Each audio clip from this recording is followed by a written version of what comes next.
నమస్తే GDR news కి స్వాగతం. ప్రధాని నరేంద్ర మోడీ విశాఖ పర్యటన నేపథ్యంలో హోంమంత్రి వంగలపూడి అనిత సమీక్ష.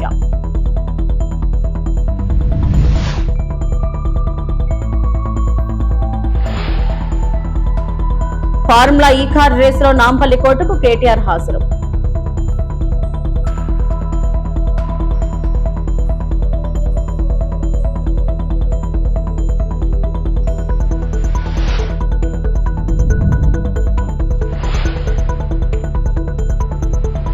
జంతర్ మంతర్ నిరసనల తర్వాత తొలిసారి మాట్లాడిన గాయపడిన ఢిల్లీ పోలీసుల కుటుంబాలు.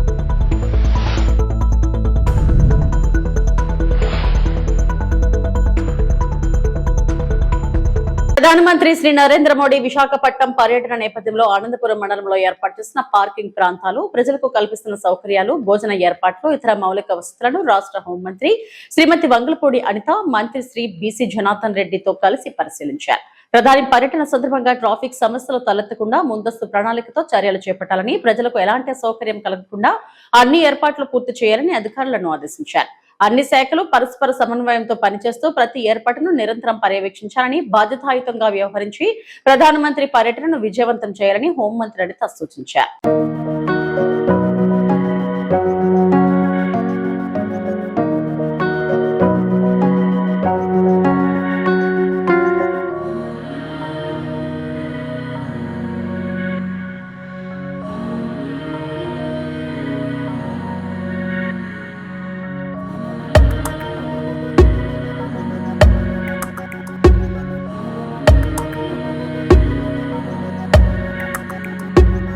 మాజీ మంత్రి బీఆర్ఎస్ కార్యనిర్వాహక అధ్యక్షుడు కేటీఆర్ శుక్రవారం హైదరాబాద్ లోని నాంపల్లి కోర్టుకు హాజరయ్యారు.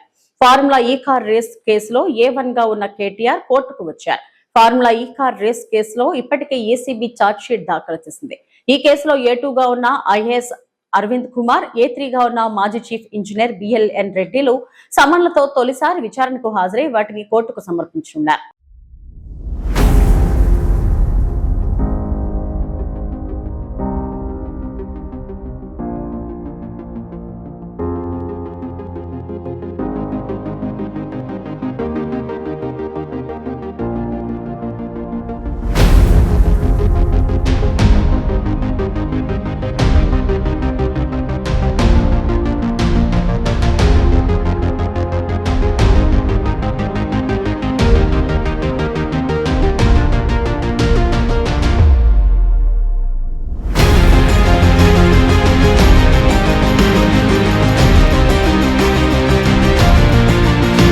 ఢిల్లీలో జంతర్ మంతర్ వద్ద జరిగిన సీజేపీ నిరసనల సందర్భంగా గాయపడిన ఢిల్లీ పోలీసుల కుటుంబ సభ్యులు తొలిసారిగా మీడియా ముందుకు వచ్చారు. నిరసనల సందర్భంగా తమ కుటుంబ సభ్యులు తీవ్ర దాడికి గురయ్యారని, విధి నిర్వహణలో ప్రాణాలకే ముప్పు వాటిల్లిందని వారు ఆవేదన వ్యక్తం చేశారు. ఈ ఘటన జరిగి 11 రోజులు గడిచిన అనంతరం నిర్వహించిన మీడియా సమావేశంలో కుటుంబ సభ్యులు తమ అనుభవాలను వెల్లడించారు. दिल्ली पुलिस कर्मियों के परिवार के मेंबर्स और हम अपनी आप बीती आप लोगों के सामने रखना चाहते हैं, लेकिन उससे पहले एक वीडियो के जरिए हम उस दिन और उसके आगे चलते हुए कुछ दिनों में दिल्ली पुलिस कर्मियों के साथ क्या कुछ हुआ वो आपके साथ शेयर करेंगे। और वो वीडियो जो हमने बनाई है वो सोशल मीडिया की कुछ वीडियोस पे, और जिन लोगों को घायल जो पुलिस कर्मी हैं उन लोगों से बातचीत करने के बाद वो वीडियो हमने बनाई है। प्लीज़ एक आपके समक्ष में वो वीडियो रखना चाहती हूँ। एक यूनिफॉर्म के पीछे सिर्फ एक पुलिस कर्मी नहीं होता, उसके पीछे होती है उसकी माँ, पिता, पत्नी, बच्चे और पूरा परिवार जो देर रात तक वेट करता है कि वो सकुशल घर लौट आए। अब मैं आपके सामने कुंजल जी को रिक्वेस्ट करती हूँ कि वो प्लीज़ अपना एक्सपीरियंस शेयर करें। Hello, my name is Kunjal. I am a student of DU. My father is a SI in Delhi Police. मेरे बाबा पुलिस में आने से पहले मेरे फादर इंडियन नेवी में मैरीन कमांडो थे. उन्होंने इंडियन नेवी को अपने 15 साल दिए हैं. My father was at main protest site. He was at the front line near the barricades, जहाँ पर बहुत सारा क्राउड था. मेरे पापा जब भी रात में घर आते थे तो वो बोलते थे कि अब ये प्रोटेस्ट स्टूडेंट प्रोटेस्ट नहीं लग रहा है, इसमें बहुत सारे एंटी सोशल एलिमेंट्स जुड़ चुके हैं। उसके अगले दिन ही 25 तारीख को my father was pulled bye a crowdy mob and it was almost lynched near the stage of Jantar Mantar. This happened on 25th and around 2 p.m. he was unconscious at the RML hospital for about 4 hours. रात को 10 बजे के करीब पापा के colleagues उन्हें घर लेके आए और उनकी यूनिफॉर्म पूरी खून से लाल थी। उन्हें ऐसे देख के हमारे लिए बहुत पेनफुल था। हमने जब उनसे पूछा कि पापा ये कैसे हुआ, तो उन्होंने बताया कि बेटा कोई बात नहीं, ड्यूटी के टाइम पर छोटी मोटी चोटें लगती रहती हैं, पर मतलब उनके सर पे 4 टाके आए हुए थे, जो कि छोटी मोटी चोट नहीं थी। రాష్ట్ర మంత్రి కొల్లు రవీంద్ర వైఎస్ జగన్మోహన్ రెడ్డిని ఉద్దేశించి విమర్శలు చేశారు. రోడ్డు ప్రమాదంలో పేద గొర్రెల కాపరి దానయ్య మృతికి కారణమైన మాజీ మంత్రి సీదిరి అప్లరాజు కుమారుడిని జగన్ పరామర్శించారు. కానీ ఈ ప్రమాదంలో ప్రాణాలు కోల్పోయిన దానయ్య కుటుంబాన్ని మాత్రం ఎందుకు పరామర్శించలేదు? దానయ్య కుటుంబానికి ఎప్పుడు వెళ్లి ధైర్యం చెబుతారని ప్రశ్నించారు. అలాగే మరణించిన వ్యక్తి కుటుంబాన్ని పరామర్శించకుండా ప్రమాదానికి కారణమైన వ్యక్తి కుటుంబానికి మద్దతు తెలపడం సమంజసమని కొల్లు రవీంద్ర విమర్శించారు. జగన్మోహన్ రెడ్డి పరామర్శల పేరుతో కుళ్ళు రాజకీయాలు చేస్తున్నారు. ఉత్తరాంధ్రలో ఒక అమాయకుడైనటువంటి ఒక యాదవ సోదరుడు పశువులు కాసుకుంటూ వస్తా ఉంటే బైక్ యాక్సిడెంట్ చేసి సిదిల అప్పలరాజు కుమారుడు అతని మరణానికి కారణమైతే, మరి అతన్ని తప్పించడానికి కనీసం అతనికి ఫస్ట్ ఎయిడ్ కూడా ఇవ్వకుండా కొడుకును కాపాడుకోవడం కోసం చేసినటువంటి ప్రయత్నం, దాని మీదట కేసు కడితే, అంటే యాక్సిడెంట్ చేసి చనిపోతే కేసు కట్టరా? మరి యాక్సిడెంట్ చేసినటువంటి వ్యక్తిని తప్పించాలని ప్రయత్నం చేసిన సిదిల అప్పలరాజు మీద కేసు కట్టరా? అంటే సామాన్యుడికి ఒక న్యాయం, జగన్మోహన్ రెడ్డి గారు చెప్పినటువంటి వ్యక్తులకు ఒక న్యాయమా? మరి పరామర్శ పేరుతో ఈరోజు వస్తూ ఆ పరామర్శే ఒక చెత్త పరామర్శ. అక్కడ ఉన్నటువంటి డ్యూటీలో ఉన్నటువంటి ఆడబిడ్డను పట్టుకుని ఆడబిడ్డని అవమానపరిచినటువంటి విధానం. అంటే ఈ రాష్ట్రంలో ఆడబిడ్డలు ఉండడం జగన్మోహన్ రెడ్డికి ఇష్టం లేదా? సొంత చెల్లిని ఇంట్లోంచి తరిమేశాడు, సొంత తల్లిని ఇంట్లోంచి తరిమేశాడు, మరి బాబాయ్ని హత్య చేసి ఆ హత్య కుట్రని బాబాయ్ కూతురు వేయాలని ప్రయత్నం చేశాడు. ఇటువంటి ఆలోచనలు ఉన్నటువంటి వ్యక్తి ఈరోజు ఒక లేడీ ఎస్ఐ మీద, ఒక ఆడబిడ్డ మీద మరి ఈ రకమైనటువంటి కుట్ర చేయటం అనేది అక్కడ జరిగినటువంటి సంఘటన చాలా దురదృష్టకరం. ఇలాంటి వ్యక్తులు ఈరోజు రోడ్లెక్కి బరి తెగించి ప్రవర్తిస్తూ ఉన్నారు. గంజాయి తాగే వాళ్ళని మరి పరామర్శ పేరుతో పరామర్శకు వస్తే పరామర్శకు వెళ్ళాలి. అక్కడ జరిగినటువంటి సంఘటన, అక్కడ ఒక అమాయకుడైనటువంటి సోదరుడు, బీసీ సోదరుడు, యాదవ్ సోదరుడిని మరి అక్కడ యాక్సిడెంట్ చేసి చంపేస్తే అతన్ని పరామర్శ చేయలే, జైల్లో ఉన్నటువంటి వ్యక్తిని పరామర్శకి 5 గంటల్లోపు ములాఖతులు ఉండవని తెలుసు కదా. 5 తర్వాత అంటే కావాలని 5కి అక్కడికి వెళ్లకుండా మరి అక్కడ కూడా ఒక దొంగ రాజకీయాలు చేయాలని చెప్పి ప్రయత్నం చేస్తున్నాడు. అంటే ఎస్ఐగా ఉన్నటువంటి ఆడబిడ్డ కష్టపడి చదువుకుని ఒక సామాన్య కుటుంబం నుంచి పోలీస్ డిపార్ట్మెంట్లోకి వచ్చి సర్వీస్ చేస్తా ఉంటే ఆడబిడ్డ మీద జరిగినటువంటి మరి అక్కడ మీ వైఎస్ఆర్ పార్టీ నాయకులు అమానుషంగా ప్రవర్తించిన దానికి మీరు ఎందుకు ఖండించరని చెప్పి నేను అడుగుతాను. అంటే ఆడబిడ్డలంటే మీకు అంత చులకన? ఈరోజు మీరు దొంగల్ని వెనకేసుకొస్తా ఉన్నారు, కూనీకోర్లు వెనకేసుకొస్తా ఉన్నారు, రౌడీ షీటర్లు వెనకేసుకొస్తా ఉన్నారు. ఇదేం సంస్కృతి జగన్మోహన్ రెడ్డి గారు? ఇలాంటి వ్యక్తులు ఈ రాష్ట్రానికి అవసరం లేదని చెప్పి ప్రజలు మొన్న తీర్పిచ్చారు. ఇంకా మీరు బరి తెగించి రోడ్ల మీదకి వస్తే ఈరోజు ప్రజలే తరిమి కొడతారని కూడా తెలియజేస్తాం. డిఎస్సీ అక్రమాలపై సిబిఐ విచారణ జరిపించాలని వైఎస్ఆర్సీపీ నేత మాజీ మంత్రి పేర్ని నాని డిమాండ్ చేశారు. డిఎస్సీల అవకతవకలపై విచారణ జరిపించాలని కోరుతూ ఏపీ వ్యాప్తంగా జిల్లా కలెక్టరేట్ లో వైఎస్ఆర్సీపీ వినతి పత్రాలు సమర్పించింది. ఈ సందర్భంగా మచిలీపట్నంలో పేర్ని నాని మాట్లాడారు. సంబంధించినటువంటి జిల్లా అధ్యక్షులు, అలాగే రాష్ట్ర పార్టీలో ఉన్నటువంటి నాయకులు కానీ, అట్లా జిల్లా స్థాయిలో ఉన్నటువంటి నాయకులు కానీ అందరం కలిసి ఈ రోజున కృష్ణా జిల్లా కలెక్టర్ గారికి అర్జీలు ఇవ్వటం జరిగింది. ఒకటి, డిఎస్సిలో జరిగినటువంటి డిఎస్సి 2025లో జరిగినటువంటి అక్రమాల మీద ఏమేం తప్పులు జరిగినాయి, దాని మీద సిబిఐ విచారణ చేయించాలి ప్రభుత్వం. దోషుల్ని లేదా దొడ్డి మార్గంలో డబ్బులతో లేదా రాజకీయ ఉద్యోగాలు పొందినటువంటి ఎవరెవరైతే ఉన్నారో, 16,000 మంది మేము దొంగలని చెప్పట్లేదు. టీచర్ ఉద్యోగాలు పొందిన వాళ్ళందరూ నిజమైన నిజాయితీతో చదువుకున్నటువంటి టీచర్లతో పాటు దొంగలు కూడా దూరారు, దొంగ టీచర్లు కూడా వచ్చారు. ఈ 16,000 మందిలో, ఈ 16,000 మంది గుంపులో లోకేష్ చేత తొయ్యబడి, లోకేష్ చేత టోకెన్లు తీసుకోబడి ఈ 16,000 మందిలో దొంగ టీచర్లు కూడా వచ్చారు. దొంగతనంగా వచ్చిన వాళ్ళు, సర్టిఫికెట్లు లేకుండా వచ్చిన వాళ్ళు, చదువు లేకుండా వచ్చిన వాళ్ళు, అర్హత లేకుండా వచ్చిన వాళ్ళు మరి సమానంగా ఎట్లా అవుతారు? బాగా చదువుకుని కష్టపడి పేదరికాన్ని అధిగమించి ప్రతికూల పరిస్థితులను అధిగమించి డిగ్రీలు చదివి బీఈడీలు చదివి లేదా టీచర్ ట్రైనింగ్ కోర్సులు చదివి మెరిట్లో చదివి కష్టపడి ఎన్నో సంవత్సరాల తరబడి తరఫీదు పొంది నిరంతరం అన్నం తిన్నారో లేదో కానీ ఇదే పని మీద చదివి బాగా రాసి నిజాయితీగా టీచర్ ఉద్యోగాలు పొందిన వాళ్ళ గురించి వైఎస్ఆర్ కాంగ్రెస్ పార్టీకి ఎటువంటి చింత లేదు, ఎటువంటి బాధ లేదు. కానీ ఈ కష్టపడి చదివి ఉద్యోగాల్లోకి వచ్చినటువంటి అర్హత గల టీచర్లతో పాటుగా అర్హత లేని దొంగ టీచర్లు లోకేష్ నాయకత్వంలో లోకేష్ చేత రికమెండ్ చేయబడి వచ్చారనేదే డబ్బుతోనో లేదా పార్టీ ముద్ర మీదో పార్టీ పచ్చబిళ్ళ ఉన్నోళ్ళు లోపలికి వచ్చారు అనేది వైఎస్ఆర్ కాంగ్రెస్ పార్టీ యొక్క ఆధారాలతో కూడినటువంటి అనేక సందేహాలని ప్రజల తరపున ప్రభుత్వాన్ని ప్రశ్నించడం జరిగింది. ఓదార్పు యాత్ర పేరుతో మాజీ సీఎం వైఎస్ జగన్మోహన్ రెడ్డి ఆంధ్రప్రదేశ్ ను అరాచక రాష్ట్రంగా మార్చేందుకు కుట్ర పడుతున్నారని బీజేపీ రాష్ట్ర అధికార ప్రతినిధి భానుప్రకాష్ రెడ్డి మండిపడ్డారు. మీడియాతో ఆయన మాట్లాడుతూ గత వైసీపీ హయాంలో రాష్ట్రాన్ని సర్వనాశనం చేశారని విమర్శించారు. సీదిరి అప్పలరాజును పరామర్శిస్తామనే పేరుతో ప్రజలను భయాందోళనకు గురి చేస్తున్నారని, తప్పులు చేసి వాటిని ప్రభుత్వంపై నెట్టే ప్రయత్నం చేస్తున్నారని ధ్వజమెత్తారు. రాష్ట్రంలో ప్రధాని నరేంద్ర మోడీ పర్యటన నేపథ్యంలో ప్రజల్లో భయాందోళనలు సృష్టించాలని చూస్తే తీవ్ర పరిణామాలు ఉంటాయని ఆయన హెచ్చరించారు.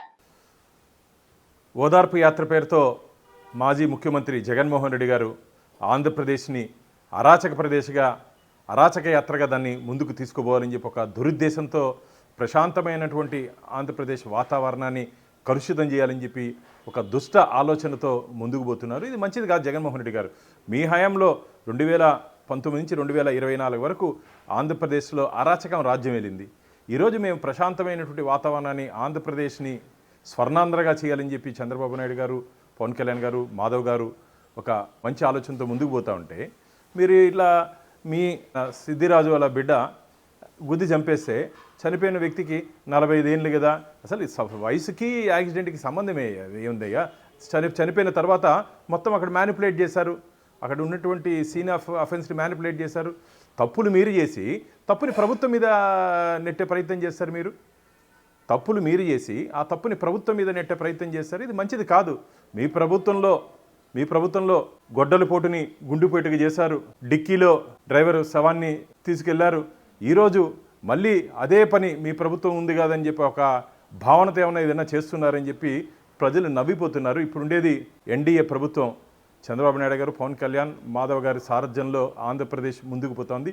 ఎవరు తప్పు చేసినా సరే ఖచ్చితంగా వారిని చట్టపరంగా మేము శిక్షించడానికి సిద్ధంగా ఉన్నాం. జాగ్రత్త. ఎవరైనా సరే ఇలా ప్రభుత్వ వ్యతిరేక విధానాలు, ఎల్లుండి ప్రధానమంత్రి గారు వస్తున్నారు భోగాపురం ఎయిర్పోర్ట్ ఇనాగరేషన్కి, అల్లూరి సీతారామరాజు ఎయిర్పోర్ట్ ఇనాగరేషన్కి. ఆ సమయంలో ఇలా ఏదో ఒక అలజడి సృష్టించి ఆంధ్రప్రదేశ్లో ఒక రౌడీ రాజకీయాన్ని తీసుకొని వచ్చే ప్రయత్నం చేస్తున్నారు. ఉక్కు పాదంతో అణిచివేస్తాం.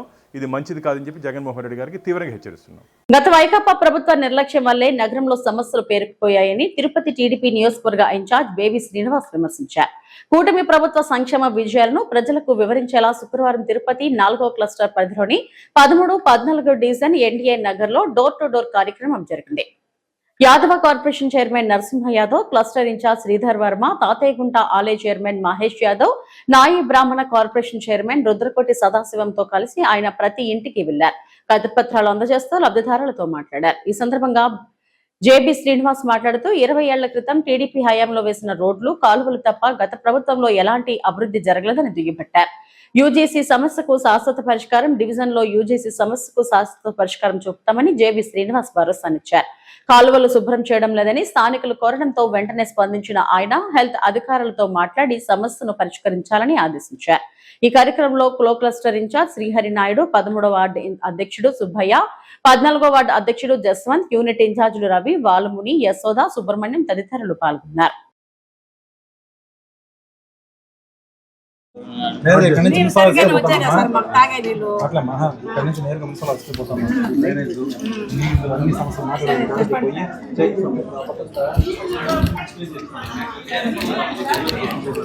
ఎందుకంటే నీళ్ళు ఎందుకు ఇట్లా చేస్తారు కనుక్కొని మోటార్లు పెడతారు తనిఖీ చేయాలి. అని చెప్తే కూడా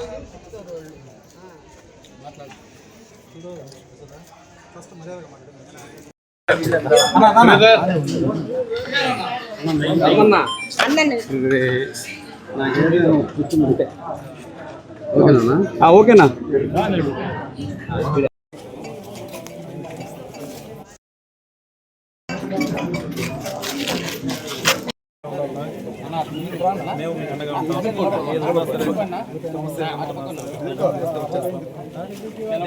అనంతపురం జిల్లా రాప్తాడు నియోజకవర్గంలో రైతుల సాగునీటి సమస్యల పరిష్కారం కోసం మాజీ ఎమ్మెల్యే తోపుదుర్తి ప్రకాష్ రెడ్డి ఆధ్వర్యంలో రైతులు భారీ పాదయాత్ర చేపట్టారు. రాప్తాడు నుంచి హంద్రినివా కాలువ వరకు నిర్వహించిన ఈ పాదయాత్రలో పెద్ద సంఖ్యలో రైతులు, వైఎస్ఆర్ కాంగ్రెస్ పార్టీ నాయకులు, కార్యకర్తలు పాల్గొన్నారు. ఈ సందర్భంగా రైతులను ఉద్దేశించి మాట్లాడిన తోపుదుర్తి ప్రకాష్ రెడ్డి హంద్రినివా కాలువకు తక్షణమే సాగునీరు విడుదల చేసి రాప్తాడు, పరిటాల, చెన్నై, కొత్తేపల్లి, రామగిరి మండలాల రైతులను ఆదుకోవాలని ప్రభుత్వాన్ని డిమాండ్ చేశారు. నీటి కొరతతో వేలాది ఎకరాల పంటల్లో నిండిపోతున్నాయని, రైతులు తీవ్ర ఇబ్బందులు ఎదుర్కొంటున్నారని ఆవేదన వ్యక్తం చేశారు. ఇది ఒక రాజకీయ సభ కాదు, ఇది రాజకీయ వేదిక కాదు, ఇది రైతు బతుకు పోరాటము. అనంతపురం ఉమ్మడి జిల్లాలో రైతు చేస్తున్నటువంటి బతుకు పోరాటం యొక్క తొలి ఘట్టము మాత్రమే. మనం ఇంకా 3 సంవత్సరాల పాటు చేయాల్సిన యుద్ధం ఇది. ఒక రోజుతో కాదు, ఈ రోజుతో అయిపోతే రేపు నెల ఇంకో మీటింగ్ పెడితే కాదు. రాజశేఖర్ రెడ్డి గారి ఆశయాలు సాధించేంత వరకు, మన ఒంట్లో ఊపిరి ఉన్నంత వరకు మనము ఖచ్చితంగా ఈ పోరాటం చేయాల్సిందే. రాజశేఖర్ రెడ్డి గారు హంద్రినీవా ప్రాజెక్టును తీసుకొని వచ్చారు. ఎందుకోసం తెచ్చినారయ్యా? రాయలసీమ 4 జిల్లాలలో 6 లక్షల ఎకరాలకు పీడు భూములకు పిల్ల కాలువల ద్వారా నీరు చేకి తీసుకొని వచ్చినారు. 6,850 కోట్లతో ఆయన మొదలుపెట్టి ఆయన చనిపోయే రోజుకు 4,000 కోట్ల రూపాయలు ఖర్చు పెట్టారు. మరి ఈరోజు చంద్రబాబు నాయుడు గారు మొన్న చేసిన లైనింగ్తో, నిన్న పిలిచిన టెండర్లతో కలిపి దాదాపుగా దీన్ని 20,000 కోట్ల రూపాయలకు పెంచినారు. మరి ఎవరికైనా ఒక ఎకరాకు తడిచ్చేదానికి పిల్ల కాలువల నిర్మాణం ఏడైనా జరిగిందా? కేవలము దీన్ని దోపిడీ యజ్ఞంగా మార్చినారు. ఆ రోజు రాజశేఖర రెడ్డి గారు జలయజ్ఞంగా ఆయన జీవిత కాలంలో ఆయన రైతుల కోసం పడిన కష్టము, చేసిన పాదయాత్రలకు ఫలితంగా ఈరోజు గాలేరు నగరి, హంద్రినీవా లాంటి ప్రాజెక్టులు తీసుకొచ్చారు రాయలసీమ ప్రాంతానికి. మన అనంతపురం జిల్లాలో దాదాపుగా, ప్రత్యేకించి మన సత్యసాయి జిల్లాలో దాదాపుగా 2 లక్షల ఎకరాలకు నీళ్ళు ఇవ్వాలి. ఇది రాజశేఖర రెడ్డి గారి కళ. మరి ఈ కళను సాకారం చేసేదానికి నేను సిద్ధంగా ఉన్నా, మీరు సిద్ధమేనా? విజయవాడ ప్రెస్ క్లబ్ లో ఆంధ్రప్రదేశ్ బాలల హక్కుల పరిరక్షణ కమిషన్, హెల్ప్ సంస్థ సంయుక్త ఆధ్వర్యంలో ప్రపంచ మానవ అక్రమ రవాణా వ్యతిరేక దినోత్సవం సందర్భంగా అవగాహన కార్యక్రమం నిర్వహించారు. ఈ సందర్భంగా మాట్లాడిన కమిషన్ చైర్మన్ వేటుకూరి సూర్యనారాయణరాజు, ప్రస్తుతం అక్రమ రవాణా ముఠాల లక్ష్యం బాల బాలికలనేని ప్రతి కుటుంబం అప్రమత్తంగా ఉండాలని పిలుపునిచ్చారు. పిల్లల కలలు, యువత భవిష్యత్, కుటుంబాల విశ్వాసాన్ని లక్ష్యంగా చేసుకున్న ఈ ముఠాలను అడ్డుకోవాలంటే ప్రజల్లో అవగాహన పెరగాల్సిన అవసరం ఉందన్నారు. ఒక చిన్నారిని లేదా యువకుడిని అక్రమ రవాణా నుంచి రక్షించడం అంటే ఒక జీవితాన్ని, ఒక కుటుంబాన్ని, ఒక భవిష్యత్తును కాపాడినట్టు పేర్కొన్నారు. ఈరోజు ప్రపంచ అక్రమ రవాణా వ్యతిరేక దినోత్సవం సందర్భంగా ఏర్పాటు చేసిన సమావేశానికి విచ్చేసిన పత్రికా సోదరులకి నమస్కారాలు.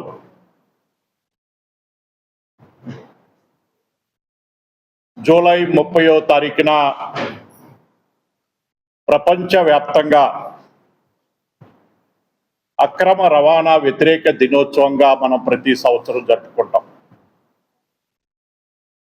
దానిలో భాగంగా ప్రతి సంవత్సరం ఒక టీముని అనుకుని దానికోసం సంవత్సరం అంతా ప్రయత్నం చేస్తాం. దానిలో భాగంగా ఈరోజు ఆంధ్రప్రదేశ్ రాష్ట్ర బాలల హక్కుల కమిషన్ మరియు ఎల్ప్ స్వచ్ఛంద సంస్థ సంయుక్తంగా ఈ కార్యక్రమాన్ని నిర్వహించడం జరిగింది. ఈరోజు ఎవరైతే అక్రమ రవాణాదారులు ఉన్నారో వాళ్ళ వలలో